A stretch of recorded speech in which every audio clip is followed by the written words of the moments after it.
Today's episode of What Burns My Ass arose from an incident last week in the Starbucks in Alberta where I was buying my $6 latte and right in front of my face was a giant sign saying, "We acknowledge that we occupy Indigenous lands." I think everybody has been exposed to that messaging, but it triggered something in me in that I asked the people behind the bar, of this $6 latte, how much is going towards the Indigenous people? Because if you're occupying their lands, where I come from, you pay rent.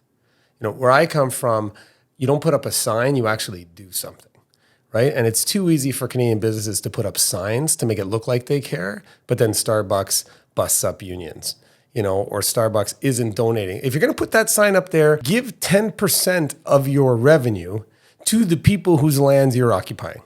Otherwise, take the goddamn sign down because you're not doing anything other than virtue signaling. And I quite enjoyed Chris Rock's Netflix event that was live the other day, and he kind of echoed it in a way in terms of, it was funny that an American was criticizing a Canadian company, Lululemon, which he says, "I'm sick and tired of walking by Lululemon where they have a sign saying, 'We're inclusive, we're not racist, we're this.'" And he's like, "Look, you sell yoga pants, right? Does it mean, by putting up that sign, does that mean that a store that doesn't have the sign is racist?"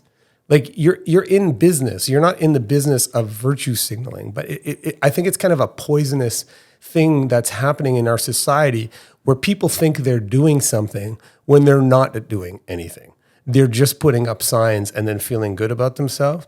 And if you would have seen the faces of these Starbucks employees, who I'm sure all thought they were very pro-social people, when I asked them how much money is going to First Nations people, "Are you guys donating any of your salaries to First Nations people?"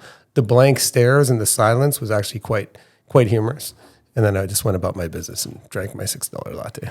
Yeah, there's a law firm in town that in their SIG block says they acknowledge it. And I called up the senior partner, "What percentage of your revenue are you giving to First Nations people?" 0.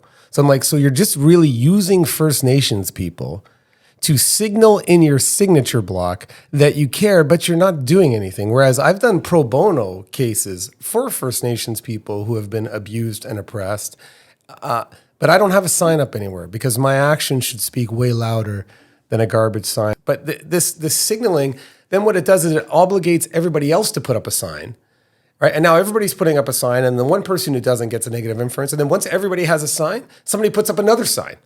And then you've just got this spiraling sign festival, which has nothing to do with business. So burns my ass, signs without action.